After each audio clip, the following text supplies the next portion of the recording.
నిజామాబాద్ జిల్లా నందిపేటలో రైతు ఐక్య వేదిక ఆధ్వర్యంలో అన్నదాతలు ఆందోళన చేపట్టారు. యూరియా యాప్ను వెంటనే ఎత్తివేసి పాత విధానంలోనే అందించాలని డిమాండ్ చేశారు. వ్యవసాయ పనులు జోరుగా సాగుతున్న సమయంలో యూరియా కోసం తాము ఇబ్బందులు పడుతున్నామని రైతు ఐక్య వేదిక నాయకులు ఆవేదన వ్యక్తం చేశారు. యూరియా యాప్ కారణంగా సాంకేతిక సమస్యలు తలెత్తడంతో ఎరువుల పంపిణీ ఆలస్యమవుతోందని తెలిపారు. దీంతో రైతులు గంటల తరబడి సొసైటీల వద్ద వేచి ఉండాల్సిన పరిస్థితి ఏర్పడిందన్నారు.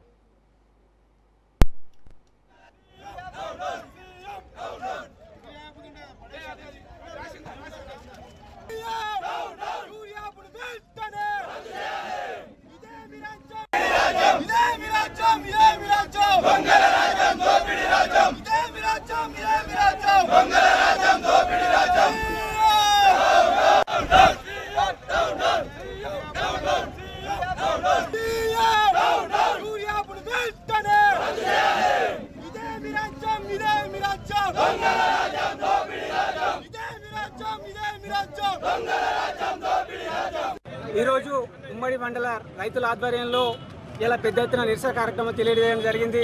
దీని యొక్క ముఖ్య ఉద్దేశం ఏంటంటే ఇలా రేవంత్ రెడ్డి ప్రభుత్వం ప్రవేశపెట్టినటువంటి ఈ రైతు యాప్ని ఎంబడినే తొలగించాలని, యూరియా యాప్ని ఎంబడినే తొలగించాలని డిమాండ్ చేస్తున్నాం. ఇది గ్రామీణ ప్రాంతాల్లో చాలా ఇబ్బందికరమైనటువంటి వాతావరణం ఉంది. కొన్ని ప్లేస్లలో నెట్వర్క్ లేకపోవడము, మరి చాలా గ్రామీణ ప్రాంతాల్లో చిన్న మొబైల్ పడతారు. ఆండ్రాయిడ్ మొబైల్ అనేది చాలామంది వాడేటువంటి సందర్భం లేదు రైతులకు. ఉదయం పూట 6 గంటలకు రాగానే 6 నిమిషాల లోపల 5 నిమిషాల లోపలనే ఇక యూరియా మొత్తం కంప్లీట్ అవుతుంది. కాబట్టి ఇలా నిరక్షరాస్యుల శాతం ఎక్కువ ఉంది. రైతులంటేనే మ్యాక్సిమం నిరక్షరాస్యులు ఉన్నారు. కాబట్టి ఈ యొక్క యాప్ని ఎంబడినే తొలగించాలనేసి ఈ రైతు వేదిక ఆధ్వర్యంలో, ఈ రైతుల ఆధ్వర్యంలో, ఉమ్మడి మండల రైతుల ఆధ్వర్యంలో పెద్ద ఎత్తున నిరసన కార్యక్రమం తెలియజేస్తున్నాం. ఇది ఎంబడినే తొలగించాలి.